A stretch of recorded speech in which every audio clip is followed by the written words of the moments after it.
MCR Pure Cotton Club, formals and casual shirts. Summer வந்தாச்சு, எங்க கிட்ட விட்டுருங்க, நாங்க பாத்துக்கிறோம். GT Holidays, South India's #1 travel brand. குறைந்த விலை, நிறைந்த தரம், தங்கள் தேவைகள் அனைத்தும் ஒரே இடத்தில். ஜெயச்சந்திரன். போர் ஆரம்பிக்கும்போது ட்ரம்ப்பை என்ன சொன்னார்னா 4 வாரத்துக்குள்ளார இந்த போர் வந்து ஒரு முடிவுக்கு வந்துடும். ஈரானுடைய ஏறக்குறைய ஒட்டுமொத்த விமானப்படை, ஒட்டுமொத்த கப்பல் படை எல்லாத்தையும் அழிச்சிட்டாங்க. ஆனால் யாரும் எதிர்பாராத ஒரு விஷயம் என்ன நடந்தது அப்படின்னு சொன்னால், நிறைய ட்ரோன்ஸ் வந்து தயாரித்து மற்ற நாடுகள் மேலே அவங்க அடிக்கிறாங்க. விமானப்படை அழிஞ்சிடுச்சு, கப்பல் படை அழிஞ்சிடுச்சுனாலும் இந்த ட்ரோன்ஸை மட்டும் நிறைய தயாரித்து இது பண்ணாங்க. அமெரிக்கா தாக்க முடியாது, ஏன்னா அது ரொம்ப தூரத்தில் இருக்குது. பட் இஸ்ரேலில் கூட இவங்க அதிகமாக தாக்குறது இல்லை. இன்னும் கேட்டிங்கன்னா ஒட்டுமொத்த நாடுகளுக்கும் சேர்த்து எத்தனை ஏவுகணைகள், எத்தனை ட்ரோன்ஸை ஏவனாங்களோ அதை விட அதிகமாக துபாயில் மட்டுமே ஏவி இருக்கிறாங்க. நீங்கள் என்னுடைய எதிரி, நான் உங்களை தாக்கணும் அப்படின்னு முடிவு பண்ணிட்டா நான் உங்களை மட்டும்தான் தாக்கணும். உங்களை தாக்குற பேர் வழின்னு சொல்லிட்டு உங்களுடைய எதிரி யார் அப்படின்னு நீங்கள் நிர்ணயிக்கணும். அந்த எதிரியை மட்டும்தான் நீங்கள் தாக்கணும். அந்த எதிரியை விட்டுட்டு வேற யாராவது தாக்குனீங்கன்னா நாளைக்கு என்ன நடக்கும்? அந்த நாடுகள்லாம் ஒன்றா சேர்ந்து உங்கள் மேலே போர் தொடுக்க ஆரம்பித்தா உங்கள் நிலைமை என்ன? ஸ்ட்ரெய்ட்ஸ் ஆஃப் ஹார்மஸ் நீரிணை அப்படின்னு சொல்லுவாங்க. அது வழியாக தான் உலகத்தில் இருக்கிற கிட்டத்தட்ட 20% கச்சா எண்ணெய் அது வழியாக தான் வரணும். ஆசியாவினுடைய தேவைகளில் 80% இந்த நீரிணை வழியாக தான் வருது. ஸோ அந்த பார்டரில் அந்த கடல் பாதையை அவங்க ஈரான் வந்து கண்ட்ரோல் பண்ணுறாங்கன்னா எப்படி பண்ணுறாங்கன்னா கண்ணி வெடிக்கிறாங்க. ஸோ அதே போல் ஈரான் வந்து அமெரிக்காவையும் இஸ்ரேலையும் மட்டும்தான் அவங்க வந்து குறி வச்சு ஏதாவது செய்யணுமே தவிர ஆசியாவை வந்து அவங்க எதிர்த்துக்க கூடாது. இப்படிலாம் நம்ம பண்ணோம்னா இவங்க அத்தனை பேரும் அமெரிக்கா கிட்ட போய் கெஞ்சுவாங்க, எங்களுக்கு கச்சா எண்ணெய் இல்லைங்க, எங்களுக்கு எல்பிஜி சிலிண்டர் இல்லைங்க, அதனால் நீங்கள் போரை வந்து சீக்கிரம் நிறுத்துங்க அப்படின்னு சொல்லுவோன்னு நினைக்கிறாங்க. ஆனால் போரில் எது எப்படி வேணாலும் மாறலாம்.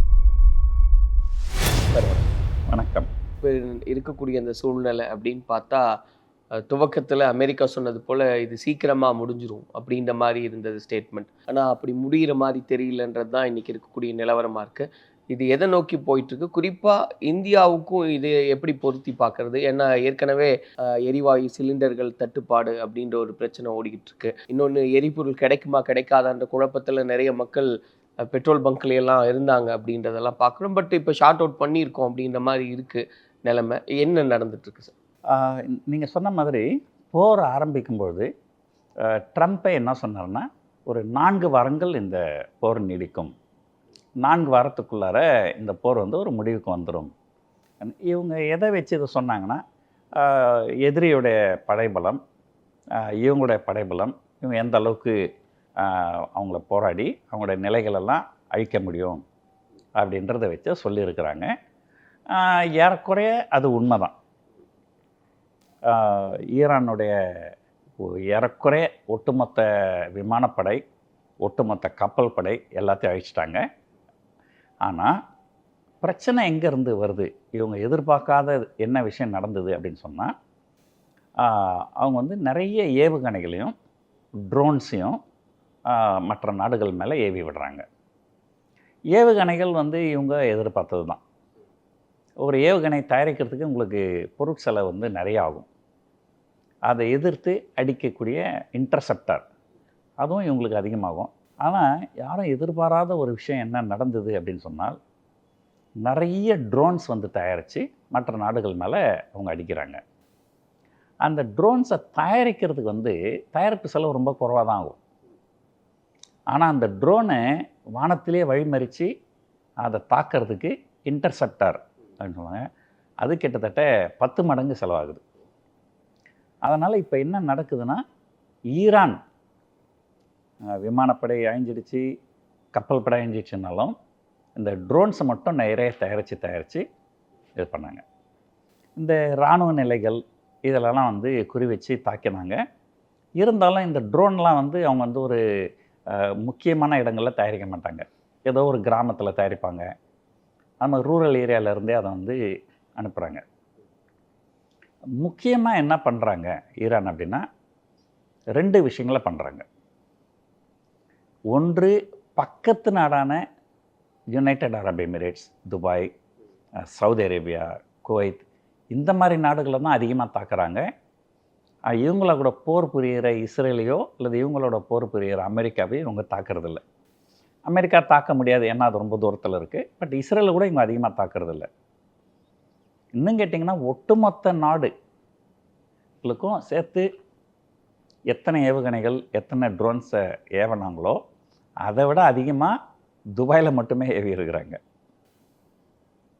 ஸோ இப்போ இது என்ன நடக்குது அப்படின்னு சொன்னால், இவங்க என்ன நினைக்கிறாங்க, இந்த மாதிரி பக்கத்தில் இருக்கிறவங்கள எல்லாரையும் அடித்தோம்னாக்கா அவங்க வந்து அமெரிக்கா கிட்ட போய் கெஞ்சுவாங்க, இந்த போரை எப்படியாவது நிறுத்துங்க, ஏன்னா எங்களுக்கு பிரச்சனையாக இருக்குது அப்படின்னு சொல்லிட்டு. அதாவது அமெரிக்காவை ப்ரெஷர் பண்ணணும், இவங்க மூலமாக ப்ரெஷர் பண்ணணும். அது வந்து ஒன்று.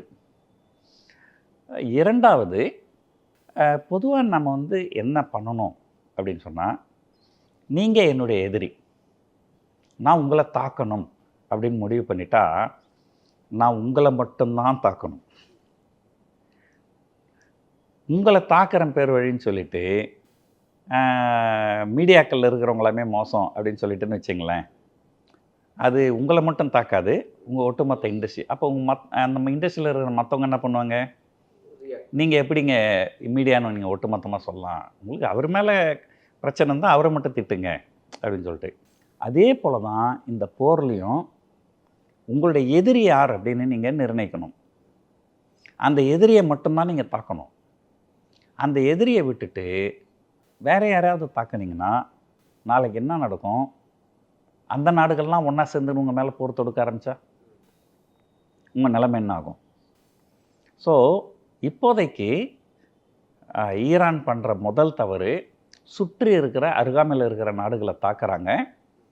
இதனால் அவங்க எல்லாருமே ஈரானுக்கு எதிராக திரும்புறதுக்கு ஒரு வாய்ப்பு இருக்குது. ஆனால் ஈரானோட எண்ணம் என்னென்னா, இவங்களை தாக்கினா இவங்க போய் அமெரிக்கா கிட்ட போரை நிறுத்த சொல்லுவாங்க அப்படின்னு நினைக்கிறாங்க. ஆனால் இந்த நாடுகள்லாம் அமெரிக்கா கிட்ட போயிட்டு இன்னும் கொஞ்சம் வேகமாக சண்டையை போட்டு சண்டையை சீக்கிரம் முடிங்க, எங்களுக்கு பிரச்சனையாக இருக்குதுன்னு சொல்லியிருக்கிறாங்க. இது வந்து ஒரு பகுதி. இன்னொரு பகுதி, இந்த ஸ்ட்ரெய்ட்ஸ் ஆஃப் ஹார்மஸ் நீரிணை அப்படின்னு சொல்லுவாங்க. அது வழியாக தான் உலகத்தில் இருக்கிற கிட்டத்தட்ட 20% கச்சா எண்ணெய் அது வழியாக தான் வரணும். கிழக்கு நோக்கி, அதாவது ஹார்மஸ் நீரிணையிலேருந்து கிழக்கு பக்கமாக இருக்கிற India, China, south Korea, Japan, இந்த மாதிரி நாடுகளுக்கெல்லாம் இந்த நீரிணை வழியாக தான் கச்சா எண்ணெய் வரணும். ஸோ நம்முடைய தேவைகள், அதாவது ஆசியாவினுடைய தேவைகளில் 80% இந்த நீரிணை வழியாக தான் வருது. உலகத்துக்குள்ள மொத்தமாக பார்த்திங்கன்னா 20% தான். ஆனால் ஆசியாவுக்கு தேவையானதில் 80% கச்சா எண்ணெய் இந்த ஹார்மஸ் நீரிணை வழியாக தான் வருது. ஸோ அந்த நீரிணை வந்து ஒரு குறுகலான பாதை. அது நீரிணை அப்படின்னு சொன்னாலே அது ஒரு குறுகலான பாதை அப்படின்னு அர்த்தம். அது வந்து ஒரு பக்கம் ஈரான் இருக்குது, இன்னொரு பக்கம் ஒமானும் யுனைடெட் அரப் எமிரேட்ஸ் இருக்குது.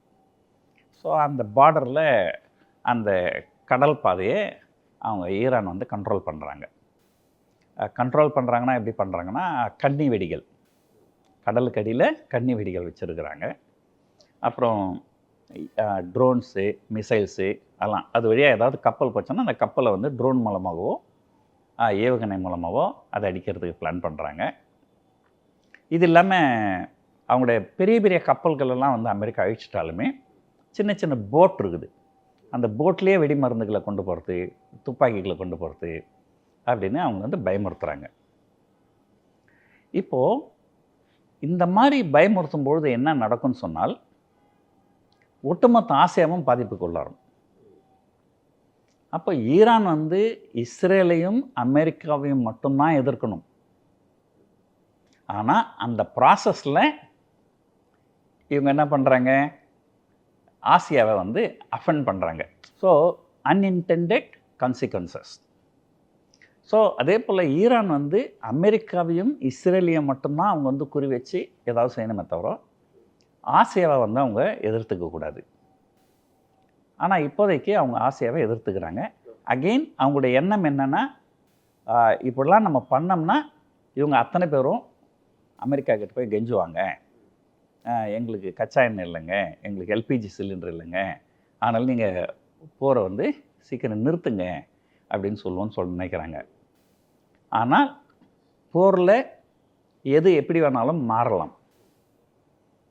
இப்போது அமெரிக்கா என்ன செய்யலாம், ஒரு காலகட்டத்தில் ஏங்க போரை நிறுத்துங்கன்னா எங்களால் நிறுத்த முடியாது, ஏன்னா இதனால் பாதிப்பு அவங்களுக்கு கிடையாது, அமெரிக்காவுக்கு இதனால் எந்தவித பாதிப்பும் கிடையாது, அவங்க எதுக்காக நிறுத்தணும், உங்களுக்கு வேணும்னா நீங்களும் வாங்க எங்களா கூட சேர்ந்து நீங்களும் வந்து ஈரானை அட்டாக் பண்ணுங்க, அப்போ ஈரான் வந்து ஒரு வழியை அழிஞ்சால் மட்டும்தான் உங்களுக்கு கச்சா எண்ணெய் வரும் அப்படின்னு சொன்னால் ஒருவேளை நாளைக்கு சில ஆசிய நாடுகள் அவங்க கூட சேரலாம். ஸோ ஈரான் வந்து இந்த இடத்துல ஒரு மிகப்பெரிய ரிஸ்க் எடுத்துருக்குறாங்க. யாரை தாக்க வேண்டுமோ அவங்கள தாக்கிறத விட்டுட்டு யாரை தாக்கக்கூடாதோ அவங்கள நேரடியாகவோ மறைமுகமாகவோ, அதாவது சுற்றி இருக்கிற கல்ஃப் கண்ட்ரிஸை நேரடியாக தாக்குறாங்க, ஆசிய நாடுகளை மறைமுகமாக தாக்குறாங்க, அதாவது இந்த நீரிணையை க்ளோஸ் பண்ணுறதுனால. இது ஒரு பக்கம் இருக்குது. இன்னொரு பக்கம் ட்ரம்ப் வந்து அந்த நீரிணையை வந்து எங்களுடைய இராணுவ கப்பல்லாம் அனுப்புவோம், கப்பல் படை கப்பல்லாம் வரும், அங்கே போகிற வந்து சரக்கு கப்பல்களுக்கு நாங்கள் பாதுகாப்பு கொடுப்போம் அப்படின்னு சொன்னார். ஆனால் சொல்லி கிட்டத்தட்ட ஒரு வாரம் ஆகுது, இன்றைக்கு வரைக்கும் அந்த மாதிரி எதுவும் செய்யலை. இப்போ என்ன சொல்கிறாரு, இதனால் அதிகமான பயன்படுறதே நீங்கள் தானே ஆசியாவை பார்த்து, அதனால் ஆசிய நாடுகள் உங்கள் கப்பல் படையை கொஞ்சம் அனுப்புங்க அப்படின்ட்டு சைனா கிட்டோம், ஜப்பான் கிட்டோம், சவுத் கொரியா கிட்டோம் கேட்குறாரு. ஆனால் யாருக்குமே அந்த கப்பல் படையை அங்கே அனுப்புறதுக்கு பயமாக இருக்குது. ஏன்னா ஈரான் வந்து அந்த கப்பல் படையை சேர்ந்த கப்பலையே கூட அவங்க அடிக்கலாம். போர் அப்படிங்கிறது வந்து அந்த காலத்தில் வந்து ஒரு வீரர்கள், எதிரி நாட்டு வீரர்கள் வருவாங்க, நம்ம நாட்டு வீரர்கள் போவாங்க, 2 பேரும் சண்டை போடுவாங்க. அது வந்து சிமெட்ரிக் அப்படின்னு சொல்லுவாங்க, ஒரு 2 பேரும் சமமான பலம்.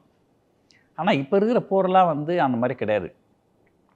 நீங்கள் ஒரு இராணுவ கப்பல் அனுப்புவீங்க, அதோட மதிப்பு 50,000 கோடி, 10,000 கோடி, 20,000 கோடி இருக்கும். அவன் ஒரே ஒரு ட்ரோன் வச்சு அடித்தான்னு வச்சுங்களேன், மொத்தமே காலியாகிடும். ஸோ அசிமெட்ரிக் வார்ஃபேர் அப்படின்னு சொல்லுவாங்க. ஸோ இப்போ நடக்கிற போரெலாம் வந்து இந்த அசிமெட்ரிக் வார்ஃபேராக தான் இருக்குது. இதில் வந்து ஈரானுக்கு அட்வான்டேஜ் இருக்குது. ஸோ இதெல்லாம் வந்து எப்படி வந்து இவங்க இது பண்ண போகிறாங்க அப்படின்றது இன்னும் கொஞ்சம் நாள் போனால் தான் தெரியும். MCR Pure Cotton Club, formals and casual shirts. Summer வந்தாச்சு, எங்க கிட்ட விட்டுருங்க, நாங்க பாத்துக்கிறோம். GT Holidays, South India's #1 travel brand. குறைந்த விலை, நிறைந்த தரம், தங்கள் தேவைகள் அனைத்தும் ஒரே இடத்தில். ஜெயச்சந்திரன்.